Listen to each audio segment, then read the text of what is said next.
கிறிஸ்துவுக்குள் அருமையான சகோதர சகோதரிகள், சிறு பிள்ளைகள் அனைவருக்கும் உயிர்த்தெழுந்த நம்முடைய ஆண்டவராகிய இயேசு கிறிஸ்து நாமத்தினால் இந்த கர்த்தரினாலே உங்கள் யாவருக்கும் வாழ்த்துதல் சொல்லிக்கொள்வதில் மிக்க மகிழ்ச்சி அடைகிறேன். எனக்கு அன்பார்ந்த இந்த நாளுக்குள் நம் தேவனுக்கு மகிமையாக நாம் கர்த்தருடைய தொழுகை துவக்கமாக நம்முடைய பாடல் புத்தகத்தில் 18வது பாடலை நாம் உற்சாகத்தோடு பாடுவோம்.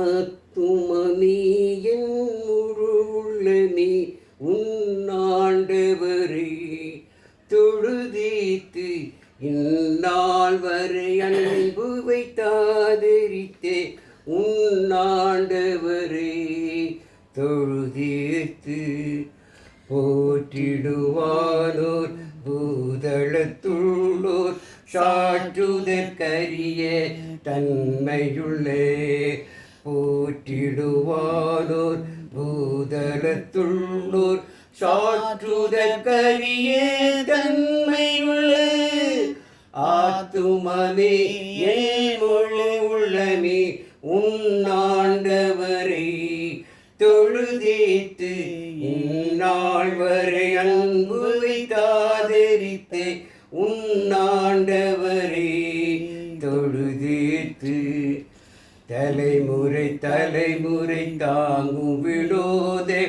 உலகமுன் தோன்றி ஒழியாதே தலைமுறை தலைமுறை தாங்கும் வினோத உலகமுன் தோன்றி ஒழியாதே ஆத்துமமே என் முழு உள்ளமே உன்னாண்டவரே தொழுதேத்து இந்நாள் வரை அன்பு வைத்தாதரித்த உன்னாண்டவரே தொழுதேத்து தினம் தின உலகில் நிசை பலவானே வினை பொறுத்தருளும் மேலானே தினம் தின உலகில் நிசை பலவானே வினை பொறுத்தருளும் மேலானே ஆத்துமமே என் முழு உள்ளமே உன்னாண்டவரே தொழுதேத்து இந்நாள் வரை அன்பு வைத்தாதரித்த உன்னாண்டவரே தொழுதேத்து வாதை நோய் துன்பம் மாற்றி ஆனந்த ஓதரும் தையை செய்துயிர் தந்த வாதை நோய் துன்பம் மாற்றி ஆனந்த ஓதரும் தையை செய்துயிர் தந்த ஆத்துமமே என் முழு உள்ளமே உன்னாண்டவரே தொழுதேத்து இந்நாள் வரை அன்பு வைத்தாதரித்த உன்னாண்டவரே தொழுதேத்து துதி மிகுந்தேர ஸ்தோத்தரி தினமே இதயமே உள்ளமே என் மனமே துதி மிகுந்தேர ஸ்தோத்தரி தினமே இதயமே உள்ளமே என் மனமே ஆத்துமமே என் முழு உள்ளமே உன்னாண்டவரே தொழுதேத்து இந்நாள் வரை அன்பு வைத்தாதரித்த உன்னாண்டவரே தொழுதேத்து. ஜெபம். இரக்கத்தில் ஐஸ்வர்யம் மிகுந்த எங்கள் பரிசுத்த மிகும் பரலோகத்தின் தூய தகப்பனே, உன்னதத்தில் வாசம் செய்கிறவரே, இந்த நாளும் உம்முடைய பிள்ளாக நாங்கள் ஒன்று கூடி தகப்பனே உம்மை நாங்கள் ஆவியோடும் உண்மையோடும் தொழுதலும் சாக்கிட்டங்களை தந்தமைக்காக நன்றியோடு கொடுத்திருக்கிறோம். இப்பொழுதும் நாங்கள் உம்முடைய வேத வசனங்களை ஆராய்ந்து பார்க்கிறோம். உமது வார்த்தைகளை நாங்கள் போதிக்கும் பொழுது சுயமாக சொந்தமாக எதையும் பேசாமல் ஆவியானவர் கொடுத்த வார்த்தையை நாங்கள் உண்மையோடு பேசி உதவி செய்யும். கேட்கின்ற உள்ளங்களை திறந்தருளும். இயேசுவின் நாமத்தை ஜெபிக்கிறோம் நல்ல பிதாவே, ஆமென். எனக்கு அன்பார்ந்ததே, இந்த நாளும் கூட நாம் ஒன்று கூடி நாம் பரலோகத்தின் தேவனை தோதும் சாட்சி பெற்றது ஒரு பெரிய கிருபை. இந்த வேளையிலே கூட நம் கர்த்தர் வசனங்களை ஆராய்ந்து பார்க்கிறோம். ஒவ்வொரு வாரமும் நாம் ஒன்று கூடி கர்த்தர் வசனங்களை ஆராய்ந்து பார்க்கிறோம். அவையில் என்ன செய்யுங்கள், உங்கள் மனதிலே பதிய வைத்துக் கொள்ளுங்கள். அப்படி பதிய வைத்தால்தான் ஆவிக்குரிய ஜீவித்தில் வளர்ந்து வருவதற்கு அந்த வசனங்கள் நமக்கு மிக மிக உதவியாக இருக்க பாருங்கள். இந்த நாளுக்கு நாம் யோவான் எழுதிய சுவிசேஷம் 15ஆம் அதிகாரம் முதல் 8 வசனங்களை நாளை தியானித்து பார்க்கலாம். யோவான் 15ஆம் அதிகாரம் 1 முதல் 8 வசனங்களை வாசிக்க கேட்போம் பாருங்கள். நான் மெய்யான திராட்சை செடி, என் பிதா திராட்சை தோட்டக்காரர். என்னில் கனி கூடாதிருக்கிற கொடி எதுவோ அதை அவர் அறுத்து போடுகிறார். கனி கொடுக்கிற கொடி எதுவோ அது அதிக கனிகளை கொடுக்கும்படி அதை சுத்தம் பண்ணுகிறார். நான் உங்களுக்கு சொன்ன உபதேசத்தினாலே நீங்கள் இப்பொழுதே சுத்தமாயிருக்கிறீர்கள். என்னில் நிலைத்திருங்கள், நானும் உங்களில் நிலைத்திருப்பேன். கொடியானது திராட்சை செடி நிலைத்திராவிட்டால் அது தானாய் கனி கொடுக்க மாட்டாது போல நீங்களும் என்னில் நிலைத்திராவிட்டால் கனி கொடுக்க மாட்டீர்கள். நானே திராட்சை செடி, நீங்கள் கொடிகள். ஒருவன் என்னிலும் நான் அவனில் நிலைத்திருந்தால் அவன் மிகுந்த கனிகளை கொடுப்பான்.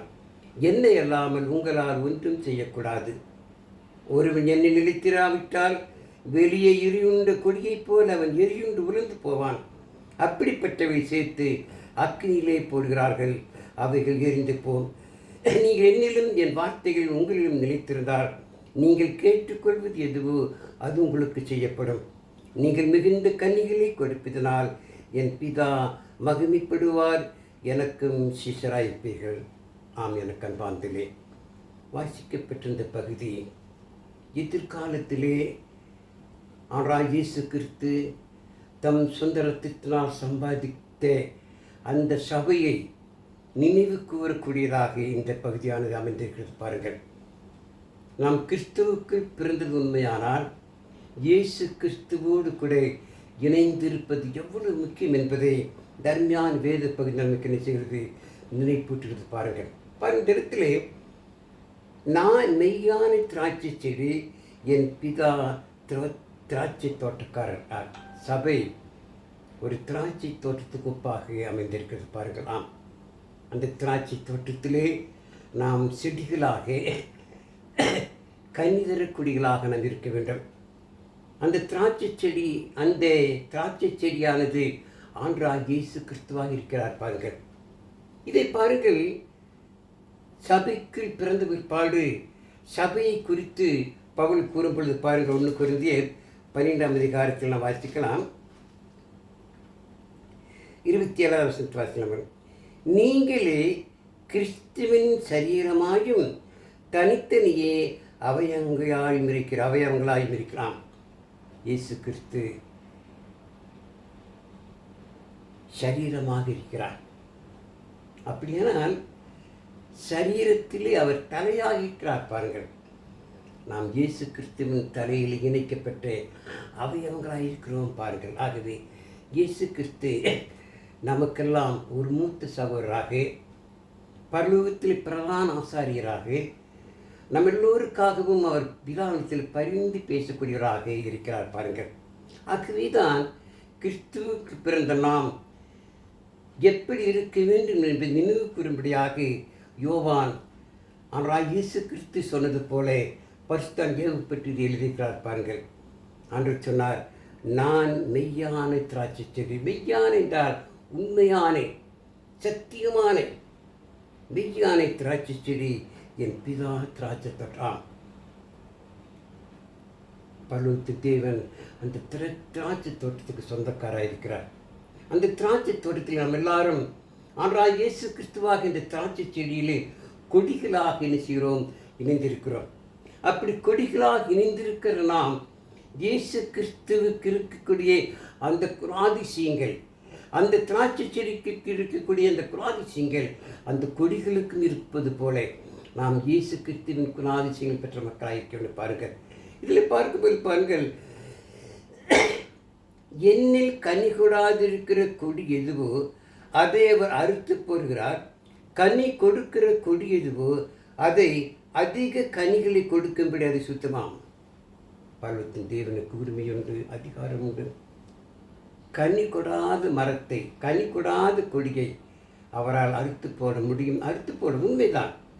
இன்றைக்கு கூட ஒரு செடியை வளர்த்துகிறோம், அந்த செடிக்கு நாம் எரு போடுகிறோம், தண்ணீர் ஊற்றுகிறோம். அது வளராமல் கனி கொடாமல் பூ பூக்காமல் போனால் அது என்ன பிரயோஜனம்? நாம் பார்ப்போம், அது என்ன செய்வோம், எடுத்து போடுவோம். அதே போல தான் பர்வத்தின் தேவன் கூட கனி கொறாமல் போனால் அந்த கொடி இருந்தென்ன பிரயோஜனம்? அதை அவர் என்ன செய்வார்? அறுத்து போட. ஆனால் கனி கொடுக்கக்கூடியதை இன்னும் அதிகமான கனி கொடுக்க நினைக்கிறார். அது சுத்தம். எப்படி சுத்தமாக இருப்பாருங்க? அடுத்த வசனத்திலே, நான் உங்களுக்கு சொன்ன உபதேசத்தினாலே நீங்கள் இப்பொழுதே சுத்தமாக இருக்கிறான். பாருங்கள், நான் இயேசு கிறிஸ்துவின் உபதேசத்தினால் நீங்கள் நாளுக்கு நாள் சுத்தமாக்கப்படுகிறோம். அன்றால் இயேசு கிறிஸ்துவ வார்த்தை, அவருடைய வசனம் என்ன செய்கிறது? நம்மை சுத்தமாக்குறது, நம்மை பரிசுத்தமாக்குறது, நம்ம உற்சாகப்படுத்துகிறது. ஆகவே தான் நீங்கள் நானும் ஆண்டவராகிய இயேசு கிறிஸ்துவின் உபதேச சட்டத்தின்படி, ஆண்டவராகிய இயேசு கிறிஸ்து சொன்ன அந்த வசனத்தின்படி நம்ம எல்லாரும் நினைத்துமாம் ஜீவிக்க வேண்டும். அந்த வசனத்தை நாம் கை கொள்ள வேண்டும். அதைத்தான் பர்வத்தின் தேவன் இந்த எதிர்பார்க்கிறார். தொடர்ந்து வாசிக்கும்போது, என்னை நிலைத்திருங்கள், நான் உங்களை நிலைத்திருப்பேன். கொடியானது திராட்சை நிலைத்திராவிட்டால் அது தானாய் கொடுக்க மாற்றாதது போல நீங்களும் என்னை நிலைத்திராவிட்டால் கனி கொடுக்க மாட்டீர்களாம். ஆனால் இயேசு கிறிஸ்துவுக்குள் நினைத்திருப்பது எப்படி? அவருடைய வார்த்தைகளை கேட்டு அதுவே நடக்க வேண்டும். ஆனால் இயேசு கிறிஸ்து வார்த்தைக்கு நாம் செவிசாய்க்க வேண்டும்.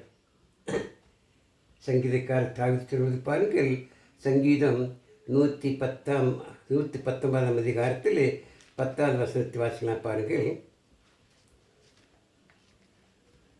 சங்கீதம் 119 10வது வசனத்தை வாசிக்கலாம். பாருங்கள், சரி, 119 அதிகாரம் 9வது வசனம், வாலிபன் தன் வழியை எதினால் சுத்தம் பண்ணுவான், உமது வசனத்தின்படி தன்னை காத்து கொள்கிறார் அல்லவா? ஆம், வாலிப பிராயத்திற்கு நீங்கள் நானும் கூட வாலிபர்கள் எதனால் தங்களை சுத்தப்படுத்த முடியும்?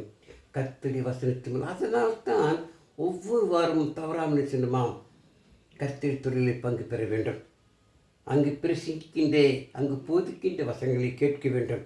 அந்த வசனத்தின் மூலமாக என்ன செய்யலாம்? நாம் சுத்தமாக்க முடியும். ஆகவே தான் வசனத்தின் மேல், தேவ வார்த்தையின் மேல் நீங்களும் நான் எப்பொழுதும் பிரியமாக வேண்டும். அந்த வார்த்தைக்கு நாம் செவிசாய்க்க வேண்டும். ஆண்டவராகிய இயேசு கிறிஸ்து கூட யோசுவாவுக்கு சொல்லும்போது பாருங்கள், இப்படியாக சொல்கிறார்.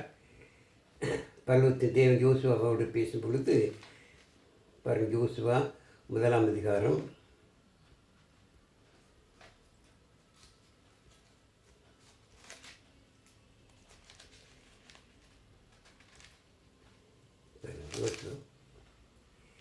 7-8 வசனம் வாசிக்கிறேன். என் தாசனாகி மோசே உனக்கு கற்பித்த நியாயப்பிரமாணத்தின்படியெல்லாம் செய்ய கவனமாயிருக்க மாத்திரம் மிகவும் பலங்கொண்டு திடமனதாயிரு. நீ போகும் இடமெல்லாம் புத்திமானாய் நடந்து கொள்ளும்படி அதை விட்டு வலது இடதுபுறம் விலகாதிருப்பாயாக. இந்த நியாயப்பிரமாண புஸ்தகம் உன் வாயை விட்டு பிரியாதிருப்பதாக. இதில் எழுதியிருக்கிறபடியெல்லாம் நீ செய்ய கவனமாயிருக்கும்படி இரவும் பகலும் அதை தியானித்து கொண்டிருப்பாயாக. அப்பொழுது நீ உன் வழியை வாய்க்க பண்ணுவாய், அப்பொழுது புத்திமானாய் நடந்து கொள்வாயாம். நாம் புத்திமானாக பரலோகத்தின் எதிர்பார்க்கிற கனிகளை கொடுக்கக்கூடியதாக இருக்க வேண்டும் சொன்னார். கர்த்தருடைய வசனத்தின் மேல் நாம் தாகமாயிருக்கிறோம். இரவும் பகலும் அதை தியானிக்க வேண்டும். சங்கீதக்காரர் தாவீது சொல்லும்போது 1ஆம் அதிகாரத்திலே, பாவிகள் காலத்தில் உட்காராமலும் துன்மார்க்கிடத்தில் நிற்காமலும் என்ன செய்யணுமாம்? இரவும் பகலும் கர்த்தருடைய வசனம் தியானிக்கிற மனுஷன் அவன் பாக்கியவானாம். அவன் எப்படிப்பட்டவனாம்? நீர்க்காலில் நிலப்பட்டு தன் காலத்திலே இதோ இலையுது ஆதிக்கிற மரத்தை போலே கனி தரக்கூடிய மகனாயிருப்பானாம். அதுதான் பலத்தீது நாம் தேவனுடைய வசனத்தின் மேல் நாம் தாகமாயிருக்க வேண்டும். ஆகவே அவருடைய உபதேசத்தின் மூலமாகத்தான் ஒவ்வொரு நாளும் செய்யணுமா சுத்தமாக்க முடியும். அதை பரலோகத்தில் எதிர்பார்க்கிறார். அப்போதுதான் ஆண்டவராகிய இயேசு கிறிஸ்துவோடு கூட நாம் நிலைத்திருக்கும்படி பாருங்கள். அவர் உபதேசத்தில் நடந்தால்தான் நமக்கும் ஆண்டவராகிய இயேசு கிறிஸ்துக்கு என்ன உண்டு, அந்த உறவு உண்டு, அந்த இணைப்பு உண்டு. பாருங்கள், நாம் அவருடைய வசனத்தை கேட்காமல் அவர் வசனத்தில் நடக்காமல் போனால் நினைச்சுவிடா கனி கொடுக்க முடியாது. கனி கொடுக்காமல் போனான். பாருங்கள், அடுத்த வசனத்தை வாசிக்கலாம். என்னில் நிலைத்திருங்கள், நானும் உங்களில் நிலைத்திருப்பேன். கொடியானது திராட்சையில் நிலைத்திராவிட்டால் அது தானாய் கனி கொடுக்க மாட்டாது போல, நீங்கள் என்னை நிலைத்திராவிட்டால் கனி கொடுக்க மாட்டீர்களாம். அது தானாய் கனி கொடுக்காது. இயேசுவோடு கூட ஆண்டவராகிய இயேசு கிறிஸ்துவின் திராட்சை செடியில், அந்த செடியிலே கொடி இணைந்திருப்பது போல நீங்களும் நானும் இயேசு கிறிஸ்துவோடு கூட இணைந்திருக்க வேண்டும். எப்படி? அவருடைய வசனத்தில் நடக்க வேண்டும். அவர் சொன்ன வார்த்தைக்கு நாம் கீழ்ப்படிய வேண்டும். அப்படி இருந்தால்தான் ஆண்டவராகிய இயேசு கிறிஸ்துவை போல நம்ம என்ன செய்வோம்? கனி கொடுக்க முடியும். பரட்டு வசனத்திலே நானே திராட்சை செடி, நீங்கள் கொடிகளாம். ஆண்டவராகிய இயேசு கிறிஸ்து திராட்சை செடியாயிருக்கிறார், நாம் கொடிகளாக இருக்கிறோம். ஒருவன் என்னிலும் நான் அவனில் நிறுத்திருந்தால் அவன் மிகுந்த கனிகளை கொடுப்பான். எண்ணெய் இல்லாமல் உங்களால் ஒன்றும் செய்யக்கூடாது.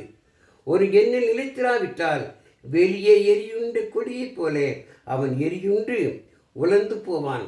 அப்படிப்பட்டவர்களை சேர்த்து அக்கினியிலே போடுகிறார்கள். அவைகள் என்று உண்மைதானே.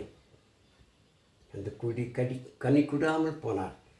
அந்த கொடி என்ன செய்வார்கள்? அறுத்து அக்கினியிலே போடுவார்கள். அது எரிந்து போகும். ஆமாம், நீங்கள் நானும் கனி கொடுக்கக்கூடிய மக்களாக இருக்கிறோம். கனி என்றால் என்ன? நாம் பெற்ற சந்தோஷம் இந்த வையகமும் பெற வேண்டும். நமக்கு தெரிந்த சுவிசேஷத்தை மற்றவர்கள் சொல்லி ஆத்துமாக்கள், அதுதான் கனி. ஒரு பாவி மனம் திரும்பினால் அது பரலோகத்திலே மிகுந்த சந்தோஷம் என்று பாருங்கள். அதற்காகவே அழைக்கப்பட்டிருக்கிறோம். அதற்காக நாம் தெரிந்து கொள்ளப்பட்டிருக்கிறோம். இயேசு கிறிஸ்து அதற்காகவே இந்த பூமிக்கு வந்தார். தேவன் வசனத்தை மற்ற மக்களுக்கு போதிக்கும்படியாக, அநேகரை ஆதாயப்படுத்தும்படியாக, தேவனுடைய பிள்ளைகளாக மாற்றும்படியாக ஆண்டவராகிய இயேசு இந்த உலகத்தில் வந்தார். அவரை போல நீங்கள் நானும் அவருடைய வசனத்தின் மேல், அவருடைய வார்த்தையின் மேல் நிலைத்திருக்க வேண்டுமா? அப்படி நிலைத்திராமல் நாம் கனி கொடாமல் போனார் என்னாகுமாம்? அந்த கொடி வெட்டப்படும், அக்னியை தொடர்ந்து வாசிக்கலாம். பாருங்கள், நீங்கள் என்னிலும் என் வார்த்தைகள் உங்களிலும் நிலைத்திருந்தால் நீங்கள் கேட்டுக்கொள்வது எதுவோ அது உங்களுக்கு செய்யப்படும்.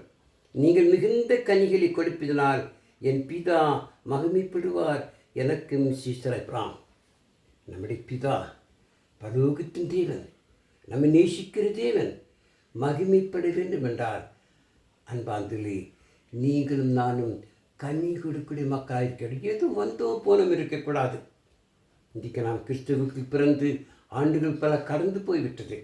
நாம் இன்றைக்கு என்ன செய்யணுமாம்? கர்த்தருடைய வசனத்தை மற்றவர்களுக்கு போதிக்கூடிய மக்களாக இருக்க வேண்டும்.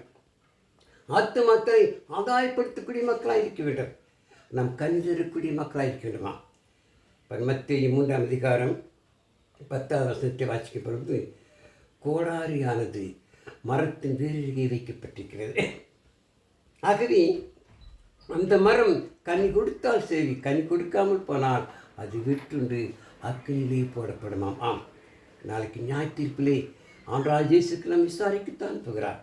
அந்த நியாய தீர்ப்பிலே நாம் கனி கொடுக்கத்தான். ஆகவே தான் நீங்கள் நான் கிறிஸ்துவுக்கு ஜீவிப்பதுமையானால் நம்மளான மட்டும் கனிகளை கொடுக்கக்கூடிய மக்களை, ஆத்துமையால் ஆயப்படுத்தக்கூடிய மக்களை இருக்க வேண்டும். எபிரேயர் சொல்வது பாருங்கள், எபிரேயர் 5ஆம் அதிகாரத்துக்கு திருப்புவோம்.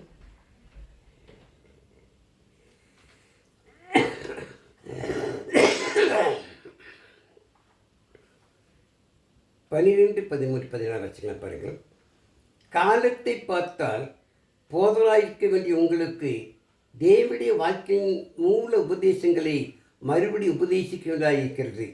நீங்கள் பலமான ஆகாரத்தை அல்ல, பாலை உண்ணத்தக்கவரானீர்கள். பால் உண்கிறவன் குழந்தையாயிருக்கபடினாலே நீதியின் வசனத்தில் பழக்கமில்லாதனாயிருக்கிறார். பலமான ஆகாரமானது நன்மை தீமை நின்று இன்னதென்று பயிற்சியினால் பகுத்தறியத்தக்கதாக முயற்சி செய்யும் ஞானேந்திரியங்களுடையவர்களாய் பூரண வயதுள்ளவர்களுக்கே தருமா.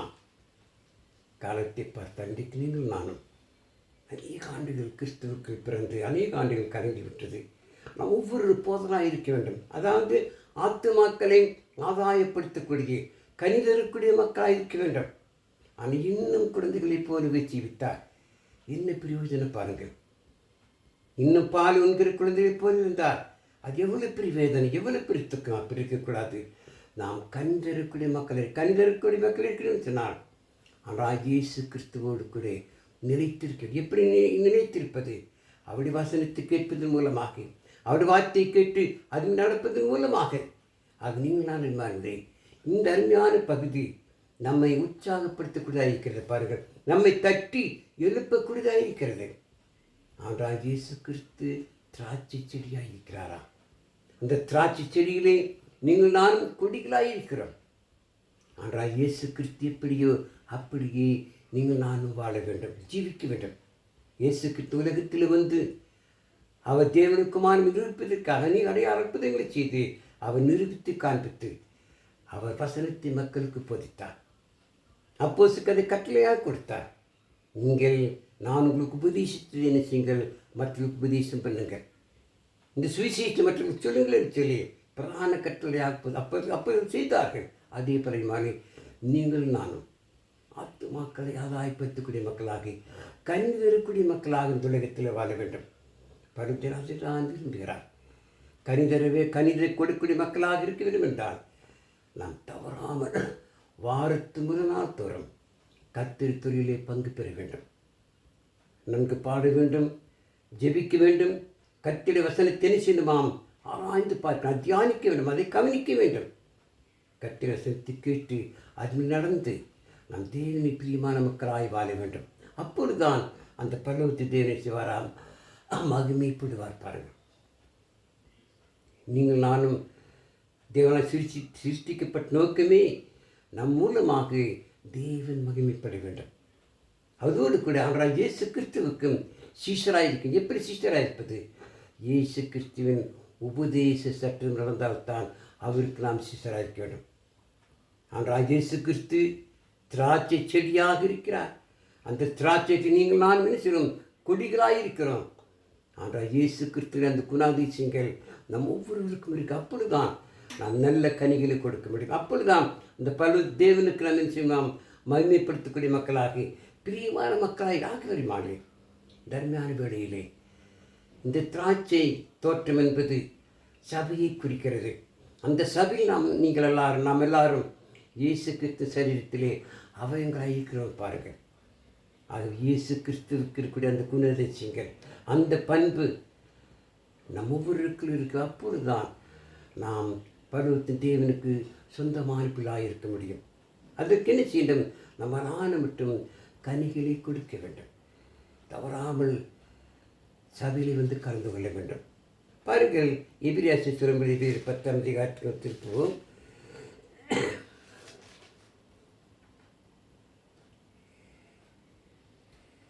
சபை 25ஆம் வசனம், சபை கூடி வருதலை சிலர் விட்டு விடுவது போல நாம் விட்டுவிடாமல் ஒருவருக்கு ஒரு புத்தி சொல்ல கடவும், நாளால் சமீபத்து வருவதை எவ்வளவாய் பார்த்தீர்களோ அவ்வளவாய் புத்தி சொல்ல வேண்டுமா. சபைக்கு வருவதை விட்டுவிடவே கூடாது. சபைக்கு வராத மக்களை பார்த்து புத்தி சொல்ல வேண்டும். எனக்கு அன்பாந்திலே சபையின் மூலமாகத்தான் நாம் பரலோக தேவனை மகிமைப்படுத்த முடியும். சபையின் மூலமாகத்தான் நீங்கள் நான் வாழ்க்கை ஜீவித்திலே வளர்ந்து வர முடியும். சபைக்கு வந்தால்தான் ஆனால் இயேசு வசனத்தை கேட்டு அது நடக்க முடியும். அப்படி நான் கனிகளை கொடுக்க முடியும். பாருங்கள், நம் கனிகளை கொடுத்தால் நம்முடைய தேவன் பரலோகத்தில் செய்வார், மிகுந்த சந்தோஷப்படுவார். அப்பொழுது நாம் மகிமைப்படுத்த முடியும். ஆகவே இந்த அதிகாரத்திலே இந்த வார்த்தை, இந்த வசனங்கள் நமக்கு எவ்வளவு பிரயோஜனமாக பாருங்கள். இயேசு கிறிஸ்துவோடு கூட இணைந்திருக்க வேண்டும் என்று சொன்னார். நாம் இயேசு கிறிஸ்துவின் அந்த திராட்சையிலே இயேசு கிறிஸ்துவிற்குள் நாம் கொடிகளாக இருந்து கனி கொடுக்கூடிய மக்களாக கனி கொடாமல் போனான். அந்த கனி கொடாத கொடியை வெட்டி என்ன செய்வார்கள்? அக்கினிலே போலாகவே நாம் கனி கொடுக்கூடிய மக்களாக இருக்கணும். பாருங்கள், தேவனுக்கு உரிமை உண்டு, அதிகாரம் உண்டு. பாருங்கள், லூக்கா சுவிசேஷத்தின் திருப்புவோம். லூக்கா 13ஆம் அதிகாரத்தில் ஒரு அருமையான உண்மையை சொல்கிறார் பாருங்கள். லூக்கா 13ஆம் அதிகாரம் 6-9 வரை வாசிக்கலாம் பாருங்கள். அப்பொழுது அவர் ஒரு ஊமையை சொன்னார். ஒருவன் தன் திராட்சை தோட்டத்தில் ஒரு அத்தி மரத்தை நட்டிருந்தான். அவன் வந்து அதிலே கனியை தேடின போது ஒன்றும் காணவில்லை. அப்பொழுது அவன் தோட்டக்காரனை நோக்கி, இதோ 3 வருஷமாய் இந்த அத்தி மரத்திலே கனியை தேடி வருகிறேன், ஒன்றையும் காணவில்லை. இதை வெட்டி போடு, இது நிலத்தையும் ஏன் கெடுக்கிறது என்றான். அதற்கு அவன், ஐயா, இந்த வருஷமும் இருக்கட்டும், நான் இதை சுற்றிலும் கொத்தி எரிப்போடுவேன். கனி கொடுத்தால் சரி, கொடாவிட்டால் இனிமேல் இதை வெட்டி போடலாம் என்று சொன்னான்.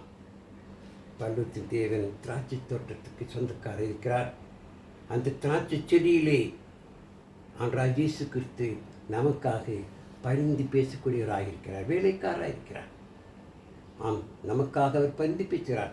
நாம் கனி கொடுக்கவில்லை என்று சொன்னார், அதை வெட்டி போட அவருக்கு உரிமை உண்டு. தோட்டக்காரர் சொல்கின்றார், இந்த மரம் நீண்ட காலமாக இருக்கிறது, இன்னும் இது கனியை கொடுக்கவில்லையே, இது எதற்கு இருக்கிறது, இது நிலத்தையும் கெடுக்கிறது, இதை வெட்டி போடு சொன்ன பொழுது அந்த வேலைக்காரன் சொன்னானா, இந்த ஒரு வருடம் இருக்கட்டும், அதை சுற்றிலும் கொத்தி எரிப்போடுவேன். கனி கொடுத்தால் சரி, கொடாமல் போனால் அதை வெட்டி போடலாம். அதே போல அறிமாங்களே, இயேசு கிறிஸ்து நமக்காக பரிந்து பேசுகிறார். ஆகவே நீங்கள் நானும் ஆனால் இயேசு கிறிஸ்து பரிந்து பேசுவதை நாம் அலட்சியமாக விடக்கூடாது. நாம் மிகுந்த கவனமாக இருக்க வேண்டும். மத்தேயு 6ஆம் அதிகாரம் 13ஆம் வசனத்தை வாசிக்கும் பொழுது, முதலாவது தேவ ராஜ்யத்தையும் அவர்களின் தேடுங்கள், அப்பொழுது இவைகள் அவங்களுக்கு கூட கொடுக்கப்படும். நம் நோக்கமெல்லாம் தேவனை நெருங்கி ஜீவிக்க வேண்டும். ஆனால் இயேசு கிறிஸ்துவாகிய இந்த திராட்சை செடியிலே நாம் கொடிகளாக இணைந்திருக்க வேண்டும். அதற்கு என்ன செய்ய வேண்டும்? தவறாமல் நாம் முதலாவது ராஜ்யத்தை தேடுவோம், அவர் நீதியை தேடுவோம். அப்பொழுது இவைகள் என்றால் நம்முடைய தேவைகள், நீ என்ன அத்தனையும் தேவன் நமக்கு செய்ய காத்திருக்கார் பாருங்கள். ஆகவே ஆண்டவராகிய இயேசு கிறிஸ்துவாகிய அந்த திராட்சை செடியிலே நாம் கொடிகளாக இருந்து கனிகளை கொடுக்கக்கூடிய மக்களாக இருக்க வேண்டும். கனிகளை கொடுக்காமல் போனால் அந்த கொடி என்ன செய்ய முடியும்? அதை வெட்டி அக்கிலே போடப்படும். ஆக அப்படி இல்லாதபடி எனக்கு அன்பார்ந்து நீங்கள் நானும் கூட ஆனால் இயேசு கிறிஸ்துவோடு இணைந்து அவர் வசனத்தின் மூலமாக நாம் புதுப்பிக்கப்பட்டு சுத்தமாக்கப்பட்டு ஆவிக்கு சென்று வளர்ந்து நாம் கனிகளை கொடுப்போம் என்று சொன்னால் பல்லூத்து தேவன் மிகுந்த சந்தோஷப்படுவார். தைரியமான வேளையிலே தைரியமான சத்தியத்தை நாம் கேட்கத்தக்கதாக தேவனுடைய வாய்ப்பை தந்தமைக்காக நாம் தேவன் நன்றி செல்வோம். அது நீங்கள் நான் செய்வோம், கனி கொடுக்கிற மக்களாக ஆண்டவர் இயேசு கிறிஸ்துவாகிய அந்த திராட்சை செடியிலே நாம் நல்ல இணைந்திருக்கிற கொடிகளாக நாம் வாழுவோம். தேவன் தமது வசனங்களையும் கேட்டு நம் அனைவரும் ஆசிரிப்பார். அன்பார்ந்த கவனத்திற்கு என் நன்றியை நான் சொல்கிறேன். நாம் ஜெபம் செய்வோம். இரக்கம் மிகுந்த எங்கள் பரலோக பிதாவே, இந்த நாளும் உம்முடைய வார்த்தைகளை நாங்கள் தியானிக்கத்தக்க நீ தந்த மேரா தெய்விற்காக கிருபிக்காக நன்றியோடு கொடுத்திருக்கிறோம். பிதாவே, உம்முடைய குமாரன் எங்கள் ஆண்டவர் திராட்சை செடியாக இருக்கிறார். இந்த திராட்சை செடியிலே நாங்கள் கொடிகளாக இணைந்திருக்கிறோம் தகப்பனே. அந்த கொடிகள் கனி கொடுக்க வேண்டும் என்று சொல்லி நீர் விரும்புகிறீர். கனி கொடாமல் போனால் அதை வெற்றி அக்கினியில் போட கூறி வேண்டும். ஆகவே நாங்கள் கனி கொடுக்கிற மக்களாக உதவி செய்யும். இதை கேட்டு நாங்களும் கூட எங்களால் ஆழ மற்றும் ஆத்துமாயை ஆதாயப்படுத்தக்கூடிய மக்களாக நாங்கள் தெரிந்த சுவிசேஷத்தை மற்றவர்கள் சொல்லி அநேக ஆத்துமாக்களுக்கு கொண்டு வரக்கூடிய மக்களாக கனி கொடுக்கிற மக்களாக உதவி செய்யும். தொடர்ந்து காத்துக்கொள்ளி பெறப்படுத்தும். எங்கள் பாவக்குற்றம் தயவாக பண்ணி பிதாவே, இவை அனைத்தையும் எங்கள் ஆண்டவர் இயேசு கிறிஸ்துவின் விலையேறி பெற்றிருந்த நாமத்தில் கெஞ்சி மன்றாடுகிறோம் எங்கள் ஜீவன் நல்ல பிதாவே.